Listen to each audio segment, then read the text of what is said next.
میرے عزیزو، کبھی مسلمان اس انداز میں بھی سوچا کرتا تھا کہ جو عذاب آ رہا ہے، یہ جو اللہ کی پکڑ آ رہی ہے، یہ جو آج انسان آپس میں دستے گریبان ہے، یہ جو مسلمان خون کا پیاسا ہے، اور یہ جو مسلمان دوسروں کی جان و مال، عزت و آبرو کو برباد کر رہا ہے، کبھی مسلمان اسے دیکھتے ہی فوراً کہتا ہاں یہ ہونا ہے، اس لیے کہ جہاں اللہ ناراض ہوتا ہے، اللہ کی ناراضگی کی ایک عذاب کی شکل یہ بھی ہوتی ہے۔ جب اللہ ناراض ہوتا ہے، قل هو القادر على ان يبعث عليكم عذابا من فوقكم او من تحت ارجلكم او يلبسكم شيعا ويذيق بعضكم بأس بعض انظر كيف نصرف الآيات لعلهم يفقهون۔ اللہ اس پہ قادر ہے آسمان سے کوئی عذاب بھیج دے، اللہ کو اس پہ بھی قدرت ہے زمین پر زلزلے اور سمندر اور دریا کو طغیانی دے دے۔ قل هو القادر۔ اور تیسری صورت یہ ہے کہ اللہ اس پہ قادر ہے تمہیں گروہ گروہ میں تقسیم کر دے اور تم بہم دستے گریبان ہو جاؤ۔ اللہ کے نبی نے دعا کر دی، اے اللہ میری امت کو اجتماعی طور پہ پہلے قوموں کی طرح اوپر کے کسی عذاب سے بھی ہلاک نہ کرنا۔ دعا قبول ہو گئی۔ اے اللہ میری امت کو نیچے کے کسی عذاب سے جس سے پہلے قومیں اجتماعی طور پہ ہلاک ہو گئیں، اس سے ہلاک نہ کرنا۔ میری نبی کے یہ دعا بھی قبول ہو گئی۔ لیکن فرمایا تیسری صورت، اگر آپ کی قوم اللہ کو ناراض کرے گی، اس عذاب میں مبتلا ہوگی، کیا یہ باہم دستے گریبان ہو جائے گی، یہ ٹکڑوں میں تقسیم ہو جائے گی، گروہوں میں تقسیم ہو جائے گی، اور ایک دوسرے کا جان اور خون کی پیاسی ہو جائے گی۔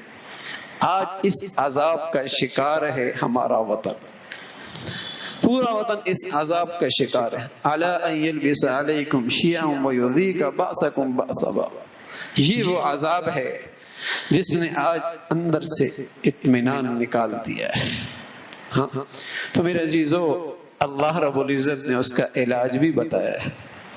فرمایا وَمَا كَانَ اللَّهُ لِيُعَذِّبَهُمْ وَأَنْتَ فِيهِمْ۔ اے نبی جب تک آپ موجود رہیں گے ہم عذاب نہیں دیں گے۔ وَمَا كَانَ اللَّهُ مُعَذِّبَهُمْ وَهُمْ يَسْتَغْفِرُونَ۔ اور جب یہ قوم اپنی غلطی پر ندامت کے آنسو بہانے لگ جائے اور استغفار اسے حقیقی نصیب ہو جائے، اللہ تب بھی عذاب سے محفوظ کر دیتے، تب بھی عذاب سے محفوظ کر دیتے۔ وَمَا كَانَ اللَّهُ لِيُعَذِّبَهُمْ وَأَنْتَ فِيهِمْ وَمَا كَانَ اللَّهُ مُعَذِّبَهُمْ وَهُمْ يَسْتَغْفِرُونَ۔ جب یہ معافی مانگنے پہ آ جائیں، اللہ کے سامنے تضرع اور عاجزی کرنے لگ جائیں، انہیں اپنے گناہوں پر ندامت اور شرمندگی نصیب ہو جائے، تب بھی عذاب ٹل جایا کر۔ میرے عزیزو، پوری قوم بحیثیت قوم اللہ کی طرف رجوع ہو جائے، بہت مشکل کام ہے، بہت مشکل کام۔